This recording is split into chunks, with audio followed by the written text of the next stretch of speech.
Hello and welcome everyone to the Infinite Star Connection podcast. It's a special episode of Q&A. I want to talk about also my Alaska trip recently working with the Alaskan grids. And rest assured that my co-host Jeff is on his way. He's going to join us in a few minutes, so no worries about that. But for the time being, I want to greet you and I welcome you right now to our beautiful special edition of our Infinite Inning from the Stars, and here comes Jeff. There you are. Welcome, my friend. Can you hear me? I'm not able to hear you for some reason. So it's good to see you. Jeff is going to change the volume, but for the time being, thank you for joining us. And it's going to be also a Q&A. So once in a while, we do a special episode where Jeff and I explore some questions with our audience. And I have also some pictures I want to share with you from Alaska. How you doing, Jeff? I'm doing okay. You're doing okay. I always says that you can work with okay.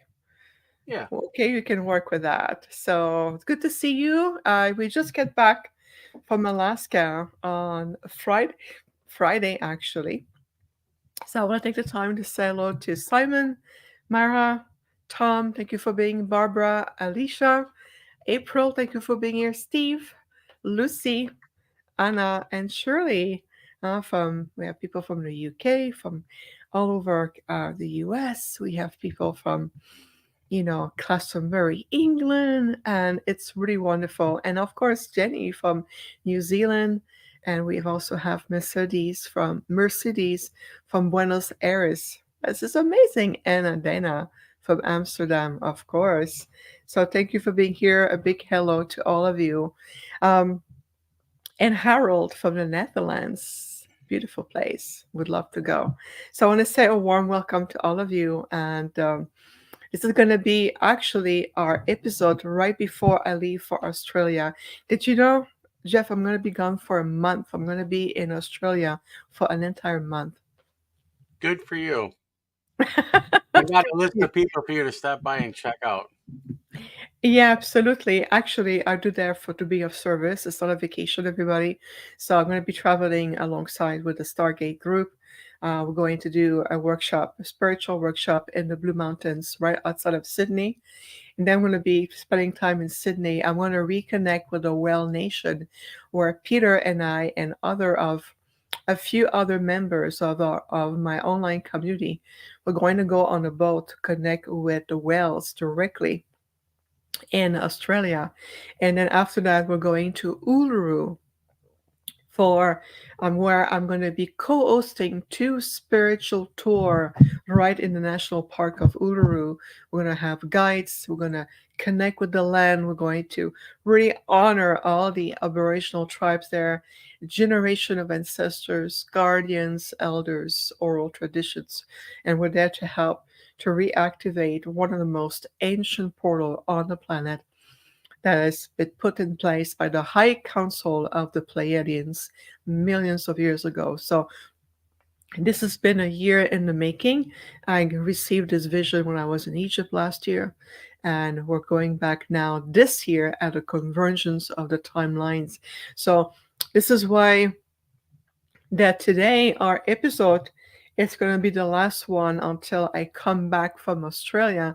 So we will be back in about a month from now, and you'll know exactly why. I'll have a lot to share with you. So, Jeff, I think it would be good to do a special episode around the Uluru activations and sharing about what I've seen, experience, who I connect with, the message maybe that I will receive also for humanity, for the ascension timelines, and all of it. So maybe we can do a beautiful special episode when I come back from Australia. What do you think?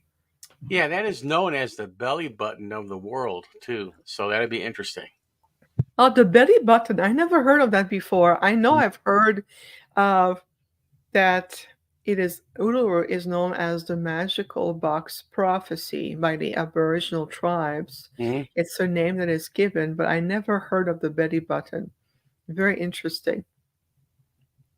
And I think it will be very in sync with the symbology of humanity. All of us, we are regaining our power. We are regaining our sovereignty. We are returning to our light. And the belly button, if you look at even on the chakra system, and right into connecting to the center point of your solar plexus, core of crystalline light of empowerment. So we're going to bring ourselves into complete empowerment. And that's also part of what we are there to do, to help to bring Gaia and her true power, celestial self, a beautiful celestial alignment. This has been in the making for eons, and we have reached that point. So imagine when it speaks about us, our evolution, in spite of everything going on, we are evolving and there's a lot of movement. So well, I'm sending much love to Australia, Jenny. Thank you so much for sending your love. I am going to bring my delegation and all love to Australia to bless everybody there and all beings. Absolutely. And Well, yes, we well, will. I think the world's going to be in a better place by the time you get there. Oh, yes, thank you, Jeff. I think there's a lot of changes going on. We can feel that. And so, yes. So Marie is asking, the belly button be connected to an umbilical cord? Is that what you meant, Jeff? Yeah, that's more or less. Back in the day when all it was just a one continent deal, that area was very special to the growth of the societies around us, what we would call Australia. Oh, okay. So that's why it would be called the belly button. Yeah, yeah, that's why it's called the belly button. Interesting. It wasn't looking like that back in the day. I mean, it was an area, but it was like a very concentrated area of society, like real high intelligence area. That's why they call it the belly button. They were just like, oh, I can get into that later, but that was a central point of higher learning, higher energies and stuff. So Well, that makes a lot of sense that it would be a central point of higher learning, given the fact that, there's so many generations of tradition and knowledge has been passed down Mhm. from many many aboriginal tribes, plus a representation of what Uluru is about. It's really tied up with bringing back sacred knowledge, the awakening of the depth of humanity consciousness. So what else do you know about Uluru? Well, I've never been there, but in my readings about that area, it's just back when it was like one landmass. Like I said, that was like the central focal point. It was like the downtown, more or less. Where everybody would want to be at. That was like the happening place. Of course, was Atlantis, but that was different. That was totally different. That was like a experimentation center that got out of hand. You So mean at around the time of Atlantis, around the region of Uluru? Is that what you're referring yeah, to? yeah. Okay. I mean, there were So, different parts of the, and not the Earth, but the landmass of that time. That was in different areas were specialized in doing different things.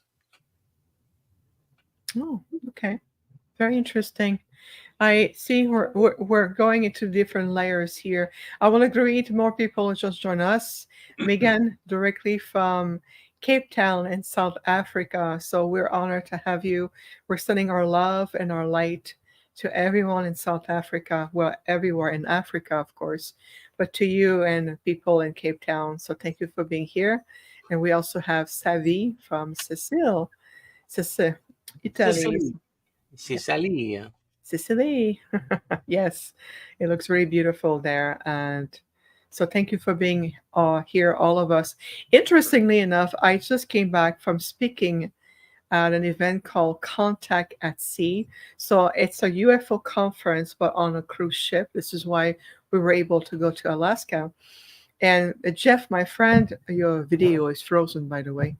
Uh, there was a gentleman there, one of the speaker, His name was some technical issue. My co-host Jeff will be right back, but I want to share that with you. We had one of the speakers was talking about Atlantis and bringing back the teachings of the late Professor Aristo Santos, who wrote a very well researched book on Atlantis and the lost continent when it was the final discovery. And this book, as to your point, Jeff, has also a lot of connection in Atlantis around the Sea of Asia, Indian Ocean, Indonesia, um, right in the Pacific Ocean, and of course an aspect of Australia. So I don't know if we'll be able to see the cover of the book because I have a background. Oh, there you go. Oh, So there there you it go. is. Yeah, yeah. I have it. Well, that's an idea.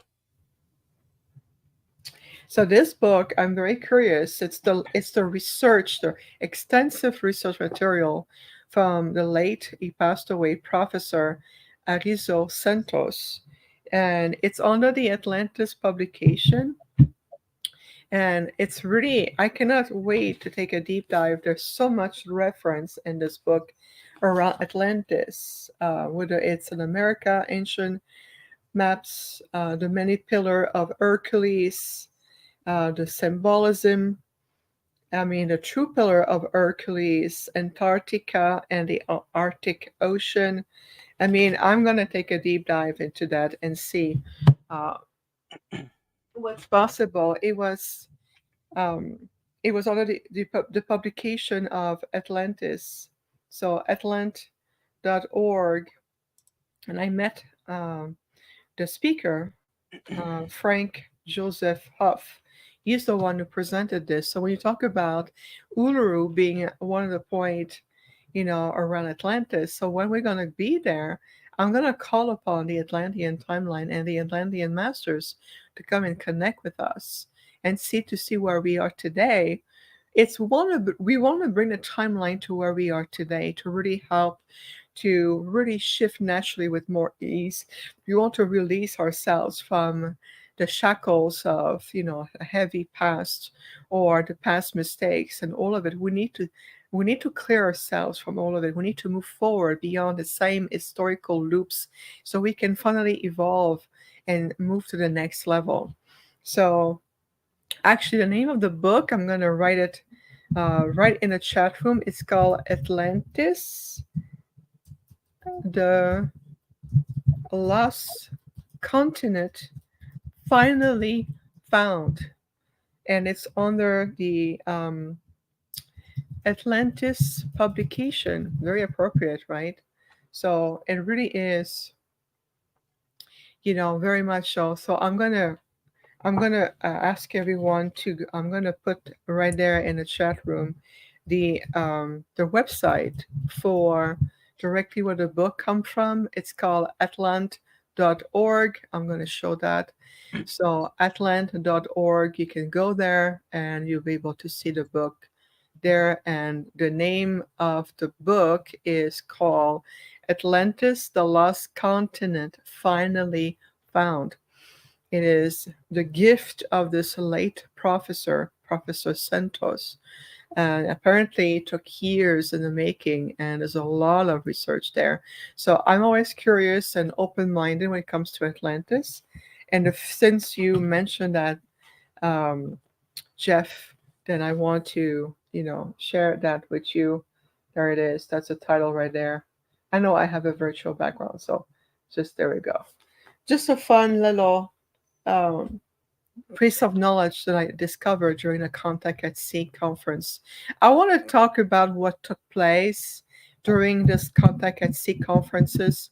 There were many speakers. Some of them were scientists, researcher, more like on the archaeology level, talking about the Anunnaki or talking about the discovery of, many sites around the world that has really profound either gateways or interdimensional portal and all of it. It was quite fascinating because I represent more the other spectrum. I represent the future aspect of the timeline. I'm here to remind everyone that of your own star origins, your cosmic roots of origin, and I am directly a representative of one of the great, great star nations. So it was really, um, really fascinating to see opposition of energies. But one of the things that I want to mention, I'm not going to say any name because I'm diplomatic and very classic, is that we had a representative of the ESETI institution. So ESETI is the extraterrestrial search for contact. So they're listening to the sky, so to speak, the universe, and they're looking for signals for extraterrestrial intelligence. So you would think that they would be more open in that way. Well, turned out to be that that one scientific in particular was there to tell you that maybe in 20 years we may have contact, but right now they have found nothing. And you should have seen, hold your breath, everyone. You should have seen the response of the public, meaning the attendees. You can hear whisper, people looking at each other going, is it for real? And he was so quite comical to hear that from a scientist that tells you, well, we've been listening for over and over again. There's nothing going on, and maybe we'll have something in 20 years. And so I took the microphone because we were on the panel and I said, well, I am here to remind you that we are here and we have been here for thousands of years. So, exactly. Thank you, Sandy. So, it was really quite an experience to see so much opposition. And not only some of them were very genuine in terms of bringing information, discovery, research, and others were there to create disinformation. And so when I presented, I brought my galactic delegation and I utilized the oceanic grids energy of the ocean, the Pacific Ocean, and I call upon the galactic wells to come and support us to elevate the energy of duality and opposition that we can see. And you know what, Jeff? This is such a classic point. Every time I go to a UFO conference, it's whether it's kind of like in the desert or others, it's always the same polarization. There are those who, Mhm. still wants to keep people hooked on information, so it keeps your mind in a loop on research and scientific and proof, and maybe one day maybe you'll get there, maybe you'll get there. Where humanity, you're already here. That's the thing, right? So we did our role. I play my part. I did a lot of activations. I provide a lot of Arcturian opportunity for connection technique, reminding people that you are the point of contact. There's no more need for instruments or sophisticated institution or having devices. You are the point of contact. Won't you agree with that, Jeff? Yeah, and I know the scientist you're talking about, and he's. I mean, I am sure he knows what he's doing, but he's so linear in his thinking that I don't think that he will ever get contact on that specific frequency because they don't use radio transmissions anyway. They don't give a shit about a radio. You know.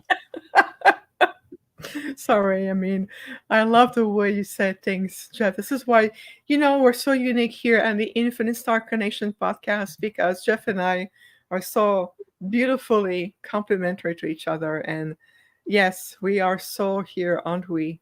Yeah, absolutely. So thank you, everyone in the chat room. So just to illustrate, without putting judgment, there's no judgment here. There's no labels. It's just an observation that there's one particular scientist who's been working for over 20 years at a city. I met this person back into hear this out. The universe has a sense of humor. You're gonna love this, everyone. Back in 2008, I met this person, this representative or scientist from a city, okay, at a conference on astronauts. So I met many astronauts from many Apollo missions. So Buzz Aldrin and others that I met there. It was all about astronomy and their missions and all of it. So this person comes as a speaker, right? And I sit in the audience to listen to what he has to say. I'm like, oh, a city, the search for extraterrestrial intelligence. I'm here in the audience listening, so hear me out. I'm sitting there with my delegation. This person come on stage, and the first thing he did is to put some clips video of sci-fi movie like Men in Black or ETs and things like that. And he started his presentation by making fun of the phenomenon, like, oh yeah, this is just a movie. And let's bring the scientific fact, let's talk logic. Let's look at the truth and the data and all of it. And it's so very 3D, but it's done on purpose so that people can be distracted and doubting your own self, doubting your abilities, doubting that it's even real, or even having your own experiences. So I'm sitting there and I'm boiling on my chair, and I talk to my Arcturian father. I'm like, is this for real? We need to do something about this. And they said, not now. Your time will come. Okay. And just So remember that, not just push now. them overboard. Keep on Yeah, going. well, yes, there's more to it. So I got up and I left the presentation. And when he's done, he left the room and we crossed paths with each other. And let's just say that my face says a lot. But that was in 2008. Now we're in 2024. We're on a cruise ship sailing towards Alaska, and I am sitting as a speaker with the same person right on a panel as equal with a microphone presenting to the crowd. And so he looked at me because, again, there's no judgment. I wasn't there to put him down in any shape or form. I was simply there to illustrate the other spectrum of that story. And so his argument was, if it was real and it was something of significance or a big discovery, it will be all over the news. It will be announced publicly everywhere. That was his argument. So I got a microphone and I simply said, you're going to love this. I simply said, I'm not here to fight the narrative. I am here to remind you it is an illusion. And so that was completely opposite of the energy. It was really phenomenal. Yes. So so it was priceless indeed. So I just said, I'm not here to fight. I'm just here to tell you this is an illusion, and we're here to remind you of who you are so we can transmute this reality. We need to get out. Oh, that's right. Not a city. I'm sorry, everyone. Not it's not the James Gillian Ranch. I made a mistake. It's city. S as in Sam, E, T as in Tom, I. City. So my apology. City, a scientific from SETI, not the James Gillian Ranch. Okay, so two things very differently here. I kind of mixed up the words, but it's what I meant. It's a scientific person from the SETI, the search for extraterrestrial intelligence. So it's just to sit there and I talked about my experience, and even as a child, the first 13 to 14 years of my earthly life, I spent a lot of time in medical lab and be researched on and studied by medical expert. And so I mentioned that to the conference, and I look at the scientist person in particular, and I said, then how do you explain me? Yeah, I am not all over the news. I am not going to have a billboard on Times Square in New York because it's the narrative. I don't want to be there. But yet here I am influencing the lives of thousands of people worldwide by gentleness, empowerment, positive affirmation, and guidance. So it was very interesting to see that the person had really little to say to me. In fact, when the time came to do my presentation, this scientist from the city group came and sat down and watched what I have to say. He stayed there and he watched. So you probably think I'm a woo-woo lunatic, or they know who we are, but they won't publicly admit it. And to me, that speaks volume. That speaks louder than any billboard on Times Square. You see that? Thank you. Yes, I love my diplomacy. It really is. I never confronted him. And this is why I'm not mentioning any name. But just think about that as a scientist working for this city institution, the search for extraterrestrial intelligence. And I'm like, right here, everyone, take a deep breath. We do exist. Well, he really can't say anything because if he does, he'll lose his grants. Well, whatever that is. The thing about this is that I was here to represent the other spectrum. So to us, it is very reflective of the convergence in a timeline that we're in right now. So what does it mean, the convergence? It really means that the people like yourself watching this episode right now, like ourselves, we're here as point of anchor, as emissaries of light. Many star seed represent a multitude of intergalactic intelligence. It's about representing who we are, returning into our divine self. And as you accept, you're simply naturally going to continue to evolve into the higher spectrum of the ascension timeline. Other people I saw, like just this one seminar, like the scientists or others who still have so much grip in the logic, factual, scientific world, physicists, show me the proof. I'm reading the books, I'm looking on site, I'm looking at the decoding all these artifacts. Well, it is a path. It really is.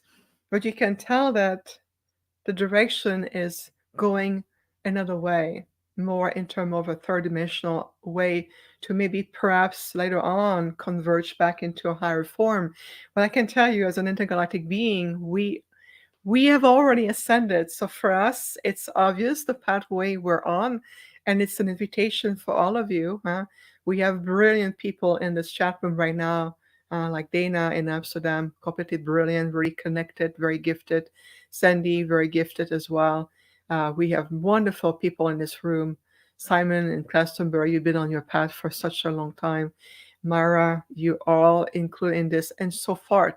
So the energy in this room is really, um, you can tell that you've been following us from the get-go. We're already in our fifth season. It's because there's something more to you calling that what is put out there mainstream. So I just want to share that to illustrate the dualistic energy, especially in certain conferences. Anything UFO based is extremely polarized.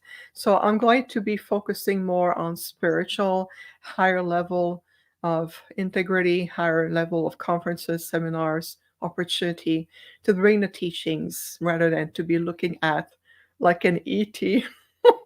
It was quite an experience for 7 days, being in that energy. So I just want to share that with you.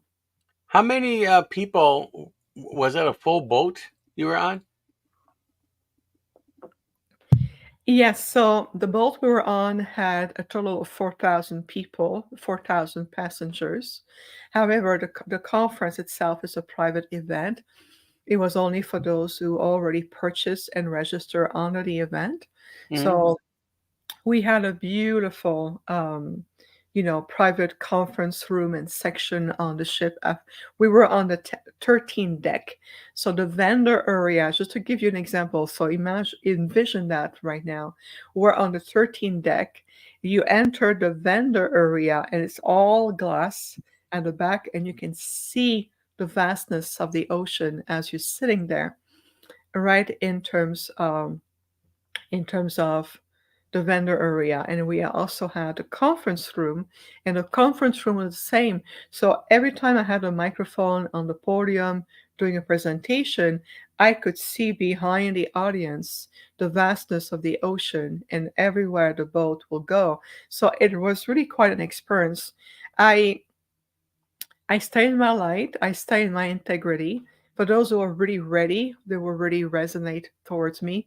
I did about 2 or 3 Arcturian activation in group setting, and I did also a lecture or presentation around Arcturian protocols of contact.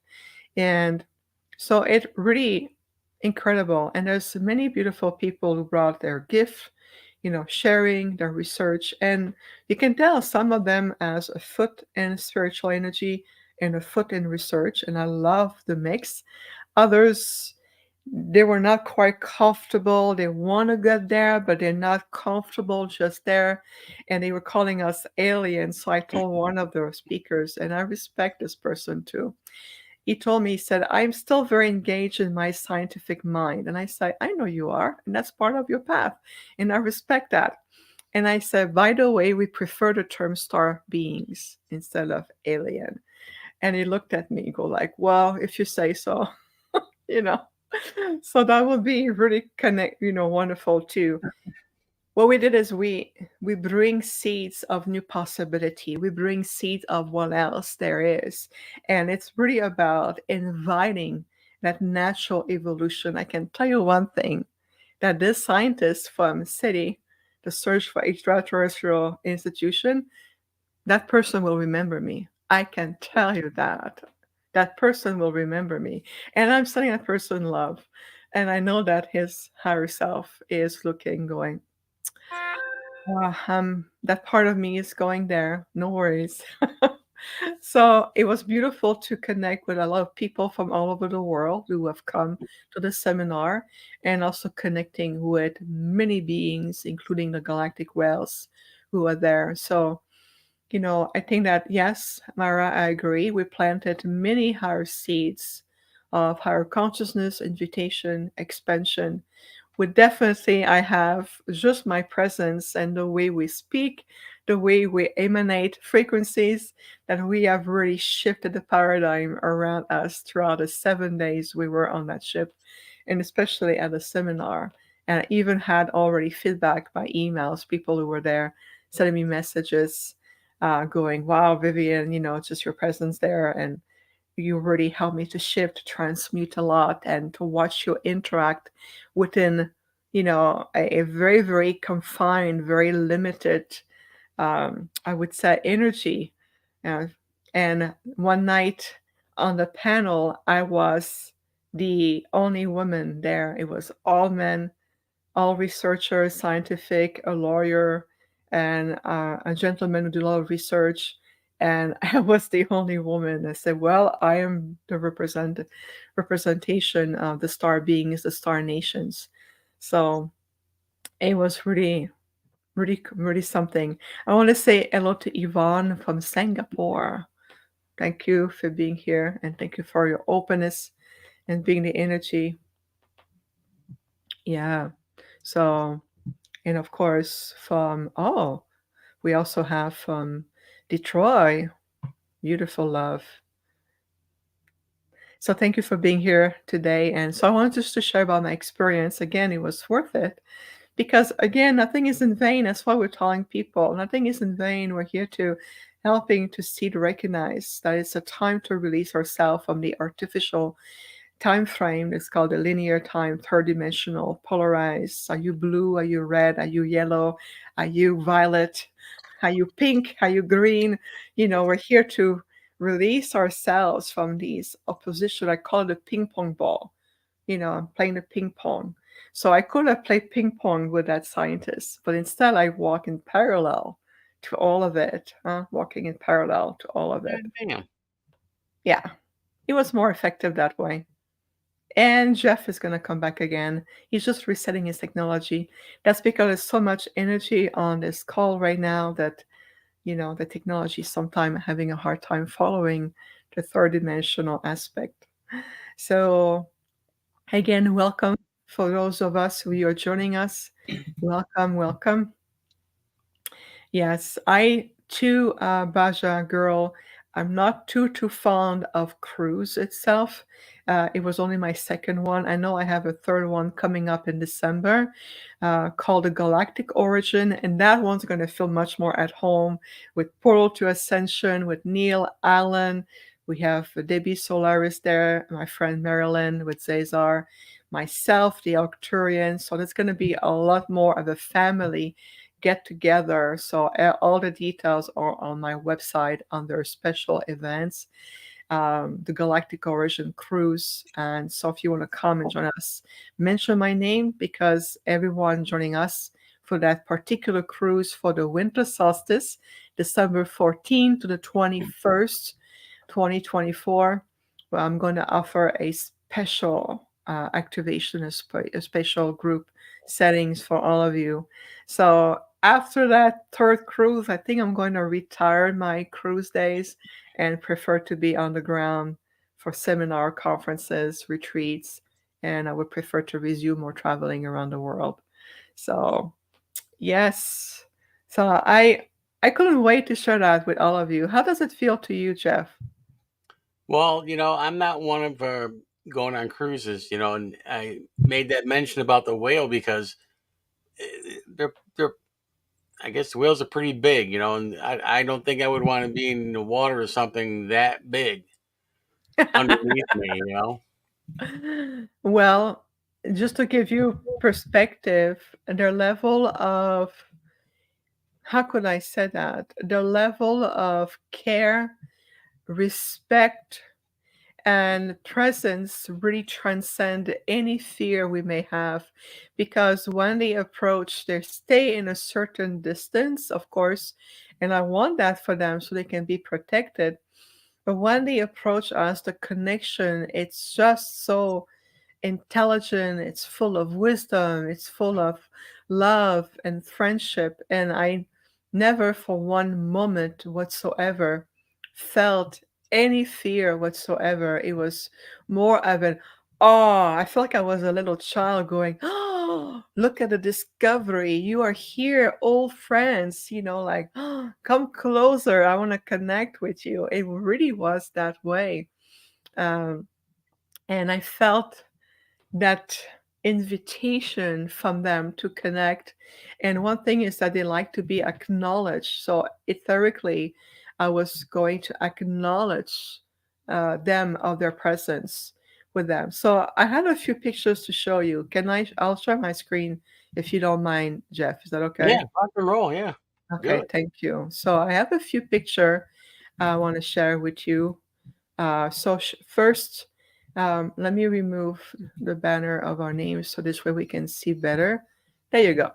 So that one was taken in Juneau, as we were obviously on the water looking at the whales, and they was just close enough to us to really establish a conscious connection. And for those of us like myself who were etherically and telepathically attuned, you can tell there was a direct communication that was taking place. So they welcome me, they welcome my presence in Juneau, and the whales recognize me as an Arcturian. And the image you're seeing right now, it's now part of my background of my personal Facebook account. I put this image, really well received. I have so many likes on it. And when the whale came and I said, would you please grace me with the pleasure of seeing your tail? And that's what I saw. That beautiful tail energy, beautiful coming in. Yeah, absolutely. And to feel the connection there, the intelligence. Can you see how, look at the ship, the boat over there? I mean, I'm thinking about Starship here. Look at the human water boat versus the size of that beautiful tail. It's absolutely magnificent. Yeah, it is beautiful. So I want to share that with you. So that was in Juneau when we were on our way also to the glacier. So let me share again um, another one. I'm going to show you another one right now. Another picture, I mean. Yeah. Okay. This time, oh, I want to show you also. So this post there was also in Juneau. It's part of the Aboriginal tribe language, Gunal Gunalshish. It means thank you. And I think this is so beautiful to honor also the language of the Aboriginal tribe, not only in Juneau, but also in Sitka. And that's the word that we have learned And again, my pronunciation, I apologize. Gunal Shish, and it means thank you. And so this is our way to say thank you for generations of beautiful tribes there. And that beautiful sign is right on the port. So when we approach, we can see it from afar. They're already thanking us for coming and being on the land with them, honoring and sharing the culture. So that's why I want to share that with you. Um, to be able to see that energy. So it was really beautiful. And so as the word I remember, so I will use it. I would use it when we had tour guide or we were in a restaurant or cultural places.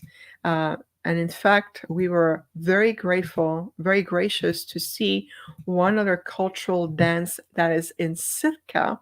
It's all children, they're representing many aspects of different tribes, and they come and they're dressed in traditional aspect representing their tribe, whether it's the raven with the sun or the salmon nation or you know um, different aspect. And we were sitting in a cultural center in Sitka and watching the traditional dance by these beautiful children from different tribes. And that's the background of the cultural center. And you see now here a young girl and a young boy dressed in their traditional outfit, representing also totem symbology. A raven is really big there, and I love raven. They're great messengers. Raven, the sun, the salmon. There's the sea otter. There's a lot of symbology that you can feel the energy. Can you feel that energy? Right. It is very uplifting, very heartfelt. Yes, exactly. Gunal Shisha said thank you for that energy and to be able to stay in that energy. So everyone in the chat room, please stay in the honoring of the energy we're conveying right now. Stay in a positive light. Um, yes, and to feel that, imagining the dance and hear the tone and the singing and the drum, you can feel. And at one point, we were invited to come and dance with them, and so I went and Peter did a short video of that. So I really felt like an ET, like moving and dance with in sync with the drum among them, among here. I really felt my Arcturian self coming in and dancing, and it was really beautiful. So I just wanted to share that with everyone. Isn't that incredible,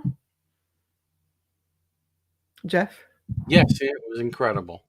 Yes, yes. So we have a question from Lucy in the chat room. So that's for both of us, Jeff. Lucy said, I heard somewhere that the dolphins and the whales will be disappearing. Any No, reality to that? What I is have your not heard that. I have not heard anything like that. That's got to be false news. okay? Well, Lucy, it's a good question. It depends on one side of reality perspective are you looking at. If you're looking from a dualistic, linear, third dimensional base, it is possibility that as we are rising into higher frequencies, that many of these advanced species will continue to evolve and return to a higher fifth dimensional state. So from a third dimensional reality, they may look like they're disappearing or they're simply leaving. And I know in the animal kingdom, there's been some species that have been simply elevating their vibration so they look like they're, just leaving the planet or they're disappearing, but they're simply going into higher space. I mean, look at many civilizations like the Mayans. They did not disappear. They simply shifted. They're still existing, but in a higher dimensional space. They're not longer perceived in a third dimensional frame of a reality. So it's a good question. It really depends on the frame of reality we're looking at, if that makes sense. And Jeff, my friend, your video is frozen again. Just so you know. Jesus. So Yes, and a lot of energy, everyone. I'm telling you, we are generating a lot of energy right now. So technology, the 3D technology has a hard time keeping up with us. It's a classic point. Everywhere I go, every time I give a talk at a conference, a seminar, or even online, the technology is having a hard time to keep up with us. So it's a classic point. Thank you, Wanda. So the necklace I am wearing right now, it's a gift from Peter, my husband.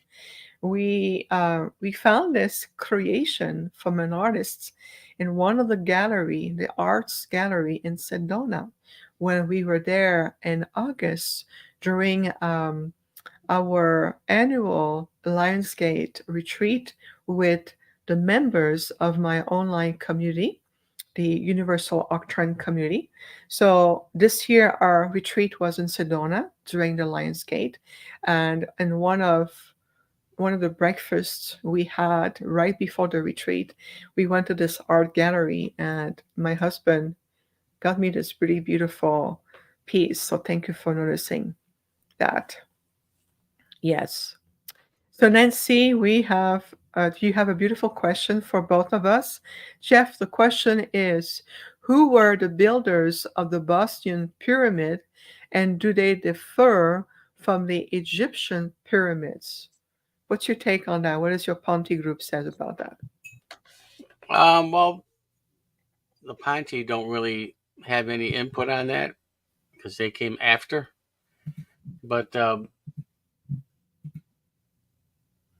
again, when these pyramids were built, and the Sphinx and all that, and all these pyramids in China and over by Africa, the Earth landmass was a totally different uh, look, and it was easy to build those pyramids back then. They weren't built in the position that they are lying in right now. But there's one about the builder race and a few other ones back in the day that built these pyramids for they harness the energy of the earth for energies throughout the whole area. They were not power plants, but close to it. They didn't use them for any markings or anything, but when these were built, like I said, the position of the continents were in total different position, and they meant something back then. That's a very good point, everyone, and thank you, Jeff, for this. It is the continent were in different positions of being a lot of movement.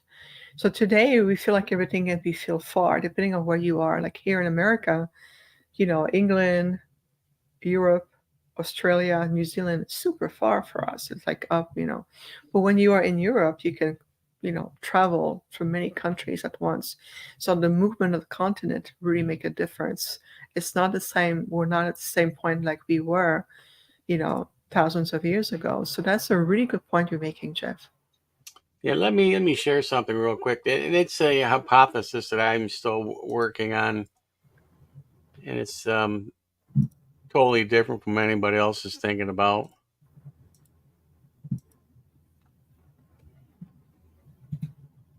But you can see like where everything was positioned at one landmass. All these planets were one landmass. Okay, when the planets are made, and it takes an event to separate them.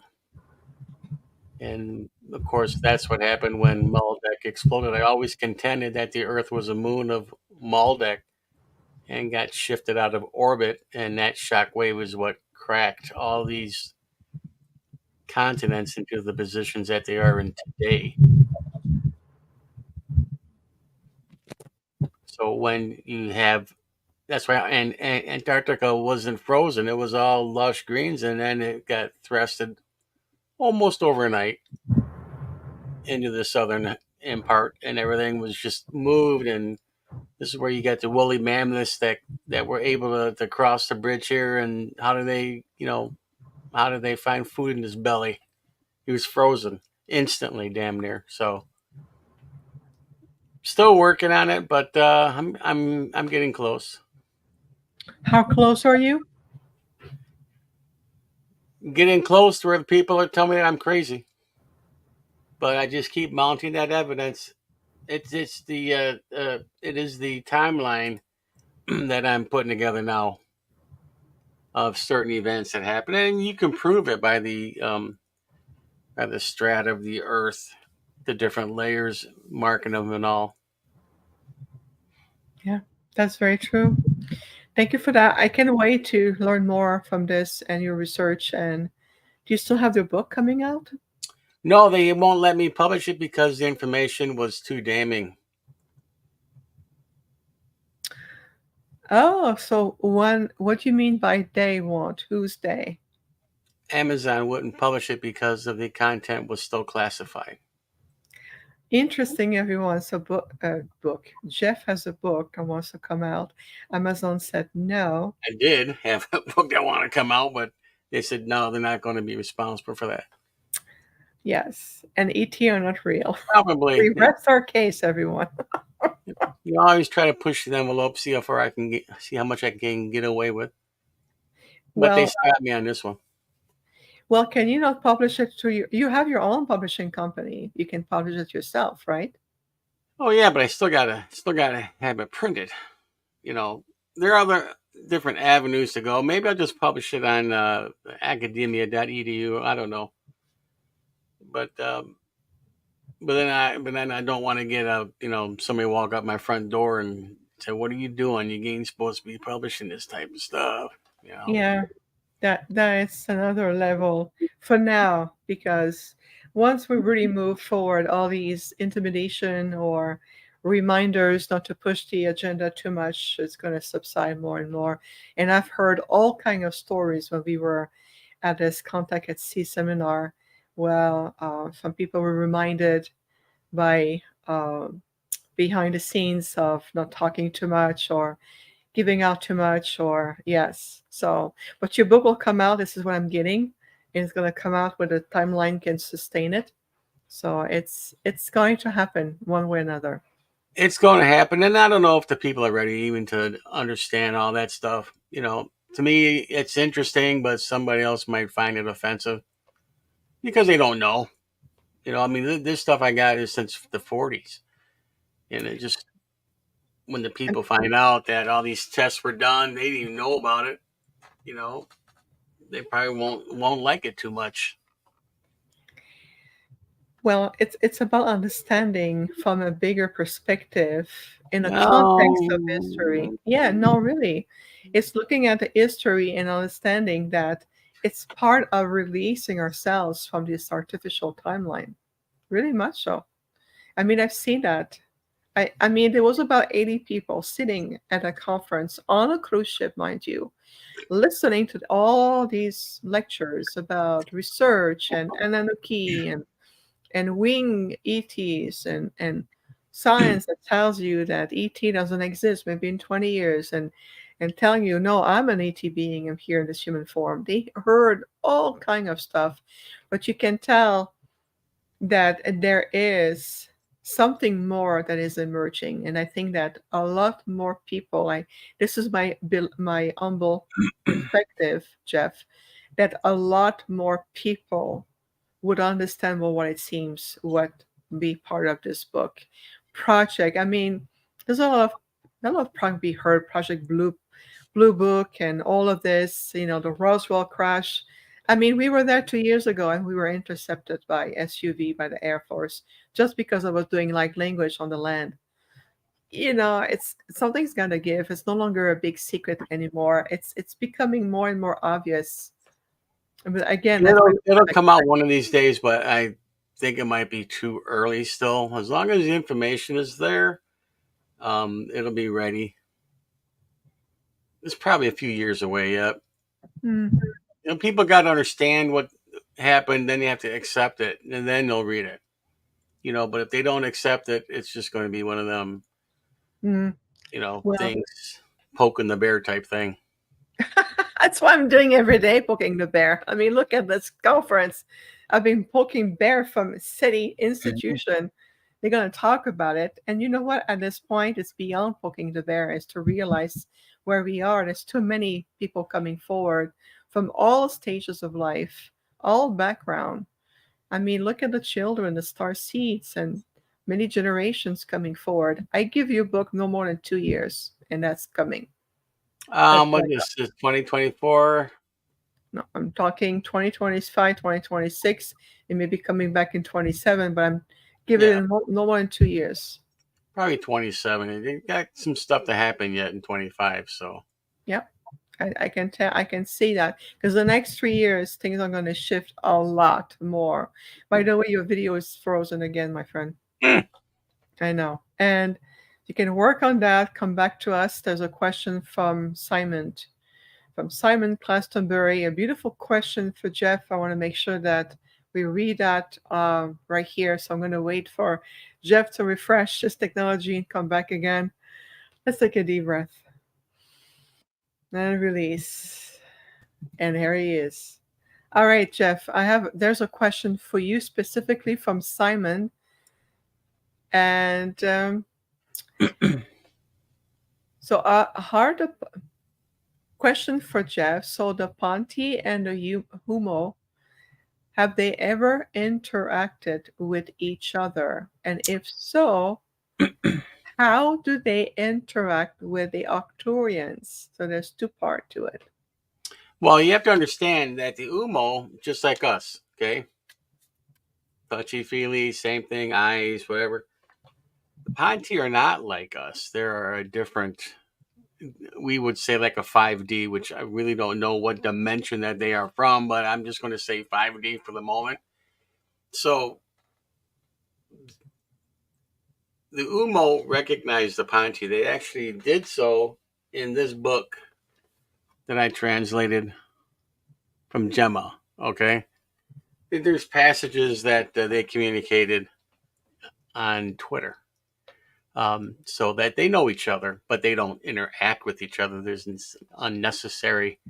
Um, the UMO is much older than we are, so they have the Ponti coming in after the fact, trying to help us develop. They don't have to help the UMO develop because they're already done.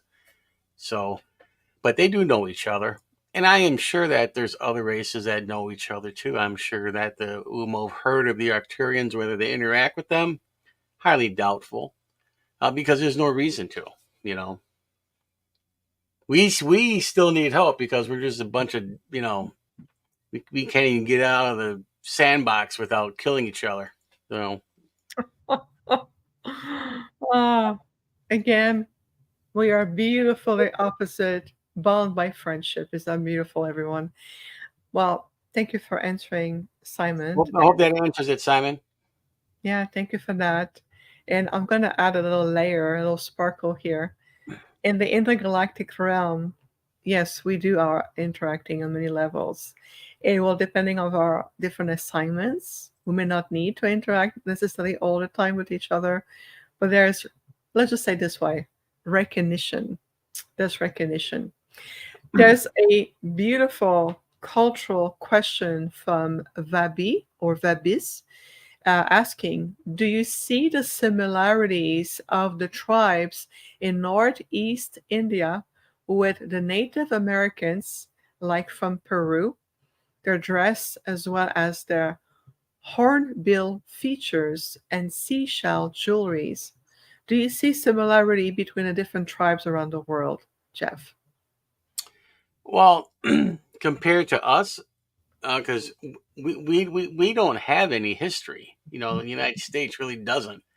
We're just a combined from everybody, so we don't have that long history. So the other nations that do, they all hold that pretty true and close to the chest. So there are similarities. Just depends on how they interpreted it down the ages.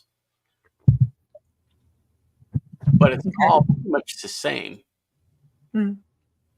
Yes. In fact, let me show you something, everyone. I have another beautiful picture, and this one is as you can see. And this one was taken at the entrance of the Sitka National Park in Alaska. You can see this beautiful trio of totems that represent different clans. It represent uh, the knowledge that's been passed down to generations, honoring grandmother, grandfather, and other depiction. And if you look at the similarity with this beautiful depiction of the languages, the symbology, the knowledge, the traditions from the Aboriginal tribe in Sitka, in Alaska, you may find similarity with the other Aboriginal tribes or indigenous tribes, whether it's in Peru, India, in North America, even in Canada, we call it the First Nations. Whether it's colors, there's a lot of turquoise in common, red, black. Uh, I've seen, I've seen that. I'll tell you something as a reminder. What Gaia told me when we were in South Africa 3 years ago. Gaia said, I am Gaia everywhere that you go. I am still Gaia, no matter where you are. And I feel like I'm part of the ancient traditions or the ancient teaching, whether it's from the Star Nations, passed on from elders, generations, ancestral. You can feel there, again, it is still humanity connecting within Gaia, Gaia within the cosmos, and so forth. So there is a root source of connection. You can feel that.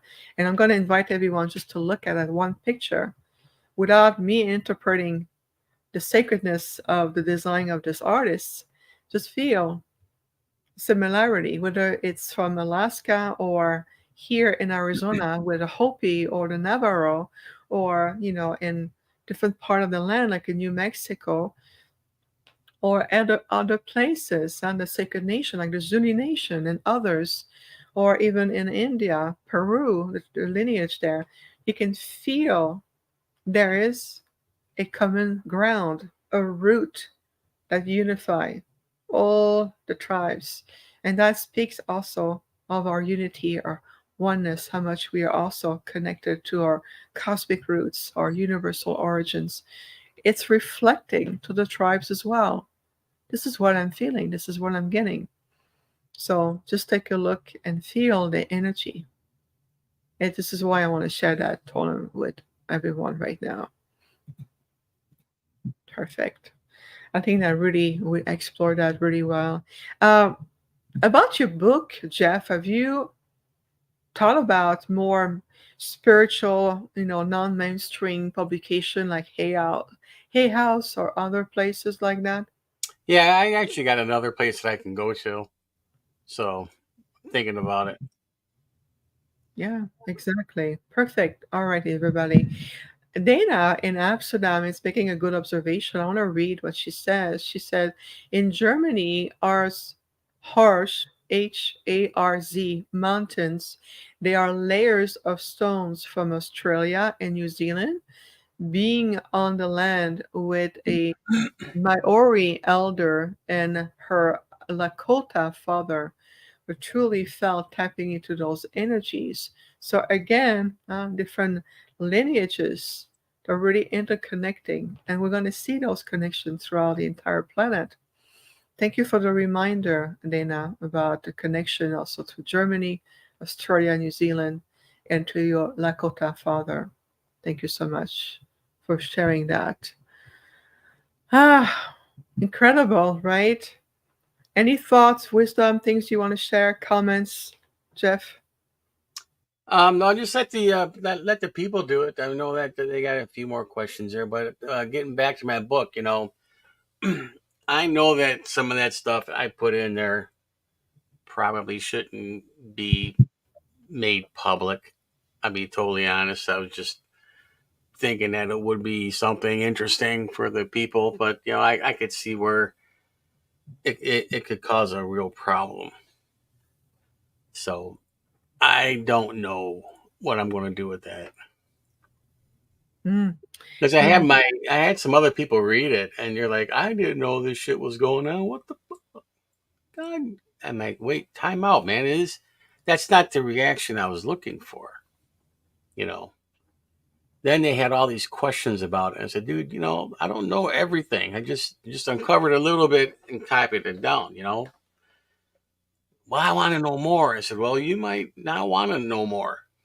You Well, there are many people here who wants to. So what about, like Jimmy mentioning, what about a PDF version you can put on your website? People Well, will I already purchase. have it on the. I already have the PDF, and Okay. it isn't about the money. It never was about the money. You know, it's just about knowledge that people should know. But then maybe they should know this. I don't know. You know. Yes, you do know. You remember, we're leaving the I don't know to yes, I do know. If it's on the PDF on your website, then everyone you can go and see Jeff's book already there and get a I knowledge. didn't. I did not put it on the website yet. Okay, well then it's requested. So I I know, would recommend. Yes, you do know. You do know. Let's do it. right? Yeah. Your Okay. video, yeah, your video is My next frozen again. podcast will be behind plate glass, guys. You're funny. I like your sense of humor. Your video is frozen there again. Just can you refresh? Um, there you go. It'll be back again with refreshing technology. It's a good sign when technology is having a hard time. It's just tell you how much the frequency are really potent. And I felt the same thing when we were on that cruise ship, that they're having a hard time keeping up with the energy that we were creating. Simon has a good observation. When will be the next time that you and I will be physically at the same conference again? It's been far too long. Yeah, it's been quite a number of years. As soon as I get out of this funk that I'm in right now, I think going to be a lot easier next year. Great. Coming off that stroke and everything is just there was a body punch. That would be great. So just so you know, I'm going to be at a Conscious Life Expo in LA in February of 2025. I'm a keynote speaker. We're going to have a vendor table with Peter. It'll be great. You can do that. I'm also going to be in Sedona in March for Susan Ross Ascension Retreat. I'm doing a workshop and also an expedition in the Vortex, a journey to the Vortex. So that would be great if you can come to that one in March. And of course, I want to say hello to Anja in Germany because she's going to she's creating and offering an incredible advanced UFO conference in south of Germany next July of 2025, and I'm going to be there as well. And I know that's going to be an enlightened UFO conference, which is going to be refreshing for me to be a part of. So that's another possibility, and who knows what else will show up. But that would be great. Let's coordinate. We can do maybe an live podcast together physically in one place. Would you like that, everyone? It would be amazing, right?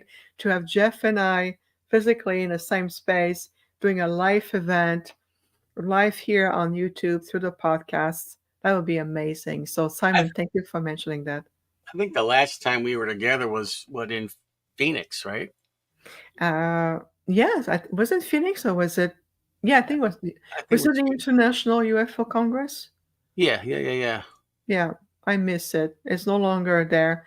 If I had a bigger financial abundance, I would make them I'll make them a deal I can't refuse. I would buy it. Oh, give us about another week and a half, and we might be able to do something about that. Well, I'd like to. I make it that publicly. We would love to purchase the International UFO Congress. It has been in years.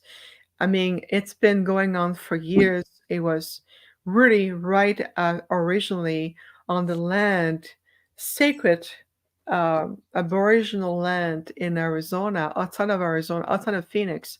And for those of you who remember the International UFO Congress, it no longer is. I would love to connect with the actual owners and says, let's the star people take it over, shall we? And let's recreate something of a true gathering of the higher mind with the star people gathering. That would be amazing. So we're putting that energy out in the universe today for the highest and the greatest good, of course.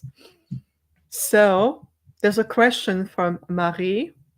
Marie is asking, I have experienced the crystalline cities above certain areas. Alaska is one of them. Where are the grids located? Are they in alignment with the portals on the Earth or in the higher dimensions? What's your take about where are the planetary grids? Well, the planetary grid system, um, that's a good question because, in my opinion, they're all over. There's no designated structural geo dimension because the Earth has been all over the place.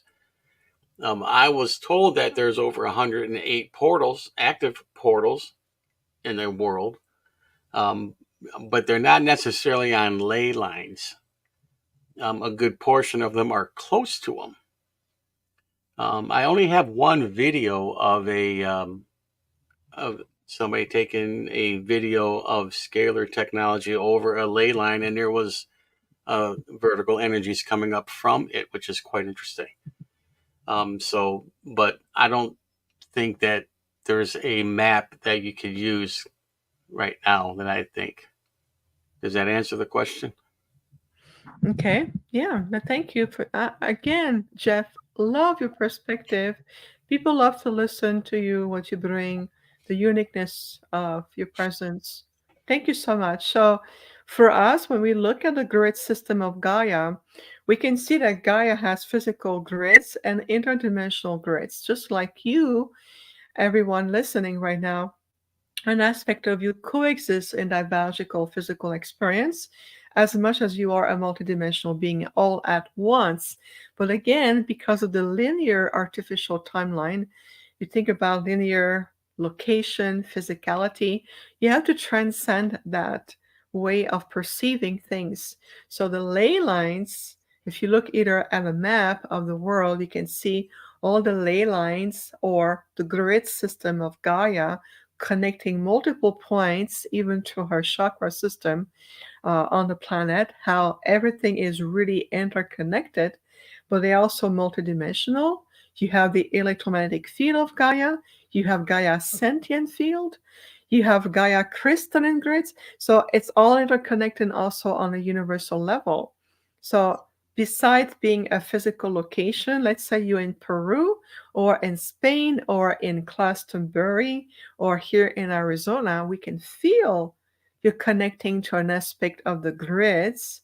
At the same time, understand that this multiple point is like a very elaborate network of intelligence and quantum communication that connects the planet to many different places worldwide, but it's also not just physical. So my invitation for all of you, and for those who already know this, is when you are connecting to an aspect of the grid, like we were in Alaska, and I connect to Sitka or Juneau, or I was connecting to the oceanic grids, meaning the grids in the ocean that connect all the sacred waters worldwide.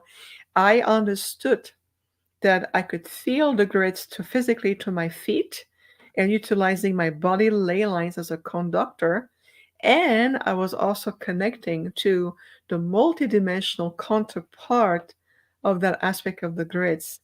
Because if you are a multidimensional being, well, Gaia is not just a physical being, she's a beautiful, also pure energy, celestial being. So everything is interconnected and it goes well beyond the solar system. So I just want to bring that layer. Just take a deep breath, let everything integrate. And and of course, as we're moving more and more into our reawakening, our connections, understanding what ascension means to you, recognizing a bigger design, a much, much bigger design unfolding. Yes, connecting within yourself. You know, there's always support. Our podcast is a support source. You know, Jeff has also a resource to research books. I offer also offerings. We also have our Star Seed meditation series that just started for free. So there's many ways we can have support system. There's no need to isolate yourself just because you say, "Oh, I have to stay away from external sources for my own ascension." yes, you need to connect more for sure.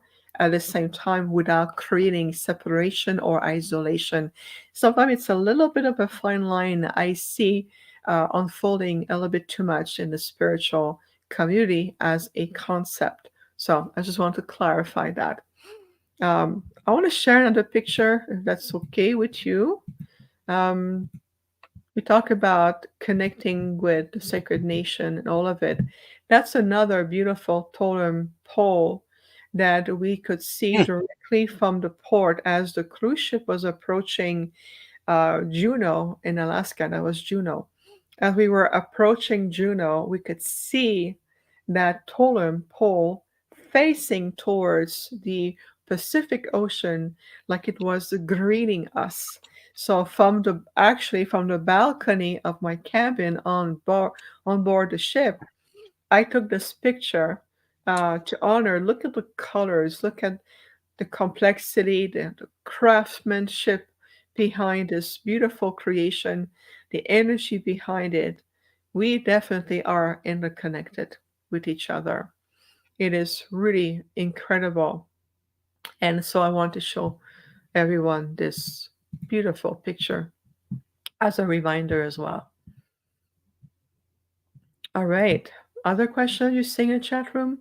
Oh, Jeff is coming back again. Reset, everyone. It's another energetic reset. I'm telling you, we do that a lot. Let's reset. Let's take a deep breath and release. And sure enough, here he is. Hmm. Welcome back, Jeff. Yeah, I'm getting the you want to know about the inner Earth ley lines and connections. This map here, pretty close. Oh, I wow. only I only deciphered one phrase of all this language here. Where did you get that from? I don't know where I got it. I had it for a long time. I printed out many times, deciphered some of the words, spilled coffee on it, copied it again. Just a copy of a copy. But that kind of all the different ley lines are all formed from inside of the Earth. The Earth doesn't have a iron core. That's crazy. Okay, that's just I don't know what the hell. But all spheres are hollow on the inside. That's why they're a sphere. Okay, so all those ley lines, all those points of interest is all developed from inside out. That's why they're not in perfect exact alignment. They're all over the place because there's different things going on and different caverns that lead up that way. So one of these days we'll figure out what the hell all that stuff means, but we'll get there.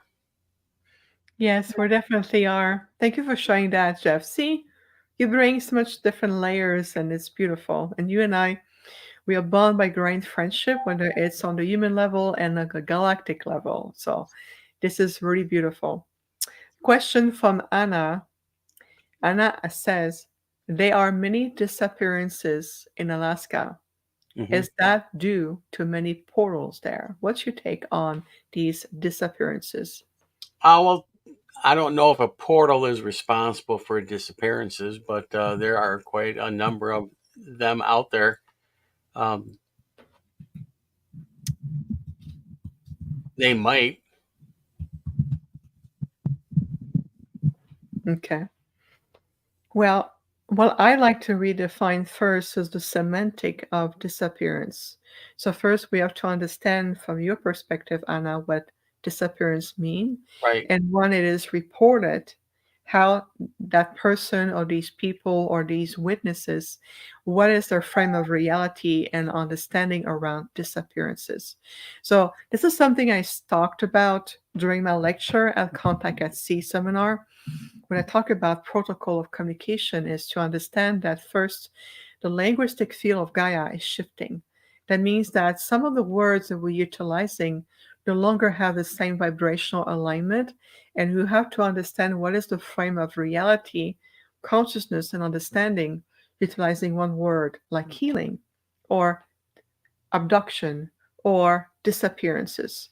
There may be some, it is possible, and some beings who come and appear in Alaska and be as human beings, simply utilize this portal to go back to their own dimensional space. That's possibility number one. Number two, it is possible also that some human beings interact with other races or portal and they walk in it and it's simply being pointed from one point to another point, but to you they will disappear.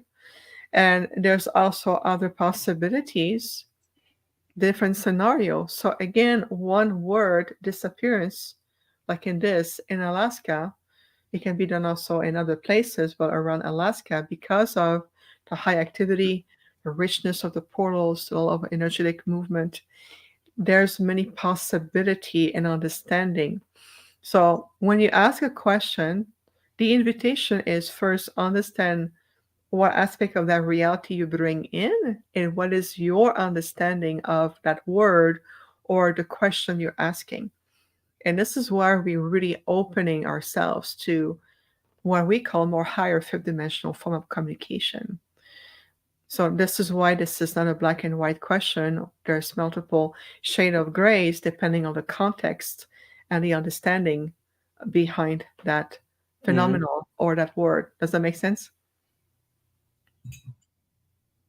Jeff, does that make Yeah, sense? sure makes sense to me. Mm, Yeah, I mean, it doesn't have to be a portal, you know, to have somebody disappear. exactly. All right, that's a great question, though. Lots of food for thoughts here. So, one of the things that many beautiful star brothers and sisters are here to remind us, and we talk about this a lot, is to be more fluid in our thinking, be more teachable, open. It's really emptying the 3D mind of what you read, what you've absorbed. There's a difference between information and knowledge and sharing.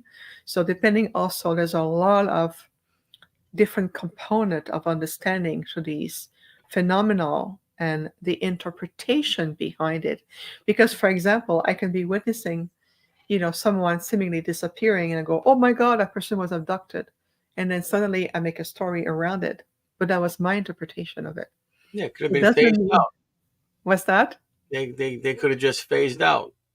That or there was an invitation they walk into, or something shifted in them, and they just no longer were in the same vibrational of reality as you are. So, to your perspective or your physical senses, you no longer see them. So, they're gone. So, The what happened? Green Children of Woolpit is a good example of that. Can you repeat that? The Green Children of Woolpit, a Oh, place in England. They just showed up. These two kids showed up one day at a village. They were green and they didn't know English or nothing, but they learned. But they said that they were in the field. They heard a pinging noise and they walked to the pinging noise. The next thing you know, they were in the field. Totally different world that they came from. wow. And where were they originally from? They didn't know. This was not their world. Ah, they was So not even in their world. right. So they probably walked through a portal to here. Yeah, to the planet. Yeah, yeah. I mean, it probably was the same planet, just from a different dimension. They just, swooped into this dimension. They Okay. can't get back. But yeah, the Green Children of Woolpit, look it up. It's quite interesting. And this was documented back in the day, long ass time ago. Fascinating. I love this. Thank you for mentioning that. Even in my own family lineage, during World War II, my grandfather, the father of my mother, was a soldier in the Canadian Army. But he had the American flag on his uniform because he was American by birth. But because he grew up in Canada, he was enrolled in the Canadian Army. So, long story short, he is deployed World War II, and he's one of the soldiers that's what's called a front soldier, like right on the front. He was gone for 16 months. And one day, one thing he reported, he says, one day I'm walking with my platoon, and the next thing I know, I am with another completely different platoon, a different location. He goes, I'm unsure of what took place. So I asked my Arcturian group, I said, were you protecting Grandpa back then? And they said yes, because he was instrumental for your genetic lineage. So it had to come back from that conflict. So what they did is that it could perceive the potential of the danger or what he may have walked into, and they open a portal and teleport him from one place to a place of safety. So he ended up being with an American platoon. So they saw his Canadian uniform and they saw the American flag on his uniform.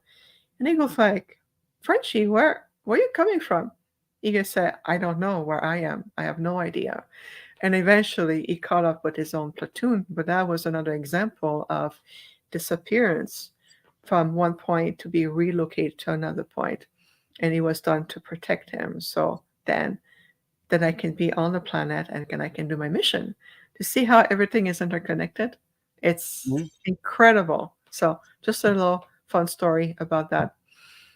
Roshita, you're asking a question about based on belief system of the Vedic astrology. I am very unfamiliar with any form of astrology, really. We have a different perspective of looking at things. I'm not familiar at all with the way the Vedic astrology believe or how they look at planet. So personally, I'm not able to answer your question because I have no background in that particular part of um, astrology, Vedic. I've heard of it, I've seen it, but it's not my forte. So can we say that based on that, they said a soul origin from Arcturus? Well, let's agree to disagree. It's more complex than that. So I won't be able to answer your question because I have no background in that astrology. And I respect their belief system. That's all I can tell you about that. I hope that satisfies somehow the question you had. Um, let's see if they have any other questions. Oh, reset everyone again. We're due for another reset. Let's take a deep breath and release. Perfect. Just allow yourself to reset, and here comes Jeff. See, it works every time. It's a Mhm. beautiful. So yeah, staying in your own vibration is practicing. One thing the Arcturians teaches a lot is about the cultivation of staying in higher vibration. So whenever you move through life fluctuations, and no one is, sheltered from fluctuation, or you can cut yourself faster and bring yourself back into a 0 point of connections. Take a deep breath, reset like we did. Take several energetic reset. Allow yourself to say, I return into my high vibration. And I can tell you that I really, really do that a lot. And especially when we were on a cruise ship, there was so much energy. At some point, I saw a reptilian walking through the walls, interfering with one of the speakers, Misha Johnson. She's a beautiful soul, doing a lot of group with contactees and experiencers. She's been in service for years, and this reptilian came to attach itself to her, wanted to punish her for being of service, and we went like, "Oh no, that's not gonna fly." So the Octurians, with her permission, of course, we coached that being and retract that being from her field, and she felt a lot better afterwards. So again, we have to stay in that vibration, understanding what's happening around us. And yes, I want to show on the screen from Enja. Um, Come to Germany July 3rd to the 6th, 2025. It's going to be an exquisite, high dimensional, high consciousness conference. I'm going to be there. Many other beautiful people are going to be there. So I am honored to come personally in Germany, in the south of Germany. It's going to be in a castle, everyone. Can you feel that? In a castle. So there's going to be more. I'm going to post everything on my website as well to share it. But I want to honor the presence of Enja today. I got a Beautiful. question for you, Viviane. Yes? Um, while you guys are on the cruise, does does meditation and all that stuff, contact with your team, because you're on the water, does it make it easier, quicker, faster, better? So the question is that if being on a cruise ship amplified the quality of the meditation because of the water, is that Yeah, what you're asking? Okay. yeah. Well, it does have that quality. I cannot say again, I'm not super fond of cruises for many reasons. Not super, in my element there. But I go because when I'm asked to be of the higher service and it served the planet and it served my own purpose. So when we are on the water, yes, we can utilize the water energy of again the oceanic grids as an amplifier. And in fact, we can really reach so much more around the globe. We can reach all the continent. It's all the same water that really connects all of us. The memory of the waters is really truly phenomenal. And we can work also with different layers of frequencies, history, memory. We can work with the grids of the waters as sacred archives. And we utilize that as an amplifier. So, to some degree, yes, it will be amplified to your point, Jeff. Is it necessary to be on a boat or on a cruise ship to do the same? No, you can still achieve the same result even on the land or in proximity of a source of water or through the power of your intentions. That's very powerful more than anything else. The power of your intentions will do the same. But while we're there physically, we take full advantage of this conduit to really reach out the entire planet, if that makes sense. Yeah, I was wondering too if telepathy works underwater. Oh, it works anywhere, even in space. Well, It's it's easy in space because the universe is electric, but the water does have some sort of residual value. You know, you can't move energy through water quicker than you can without. mm, okay. Well, then let me ask you this: how did the whales who were able to communicate with me very effectively, telepathically, from under the water while I So, was? because I haven't gotten to that part yet, I was going to ask you the same thing. You know, Ah, how does that happen? I mean, how? You it's know, beyond electricity and electromagnetic field. It's beyond the Schumann resonance. This is well beyond all of it. When you're communicating in telepathic communication, you are transcending space and time. It's a thought form communicating with another consciousness in thought form. It's I mean, instantly it comes to you if you are receptive to receive. I was inside of the boat with 4,000 passengers. And yet, in my cabin, even though it moves like this, and you hear cracking, and you hear children walking to the hallway, you can hear the music from the two lower decks, a lot of distractions, guaranteed, lots of distractions. I was still able to focus because I felt first the connection connecting the gateway of my heart, which has no time, no space, no scientific explanation, no physicality, no electricity required. It's directly. How come beautiful intelligence from even outside of this reality can communicate with any of us if well, we are because receptive? everybody, like everybody's conscience has like a number or a specific frequency. That's why, you know, when moms have children, they know exactly which one because they know that frequency of that child.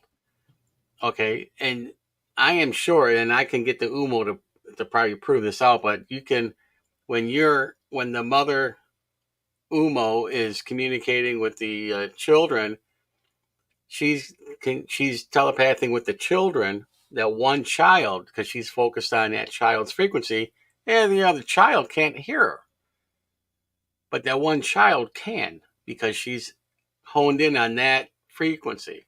Lack of a better term, I really don't Mm, know the exact scientific knowledge of that at this point, but I'll find it. But everybody's got their own quote number, their own frequency number. We call it a frequency, but you know, it could be a signature. It could be when you have your oversoul and your conscience. you can have a lot of Jeff Demers going through their timelines, but each Jeff Demers has its own different frequency for the oversoul to know. Get it? Yes, That's why when you're on a ship with 4,000 people, that whale can communicate with you because forget the 3,999. That whale is concentrating on your number. And that's why you can communicate with them and the rest of the people cannot at that point in time. Mm. Does that make sense? Yes, it does make sense. We call it a unique vibrational signature that each being has. So for us, it's not a number, but it's more of a vibrational Yeah, resonance. yeah, that's the same Yeah, thing. I mean, yeah, even that's what the Zetas talk about too. So a lot of this stuff. I mean, the Zetas, they know, they know a yes, lot. exactly. They know, of course, they know. Let me show you one more picture just to bring the energy together. The picture I'm about to show you, it's of a great beauty that was taken directly in Sitka, Alaska, right on the shore, looking out of the majestic of the Pacific Ocean, right on the seaport, with the mountain, little village around. Incredible energy. So I'm going to invite everyone as we're wrapping up today.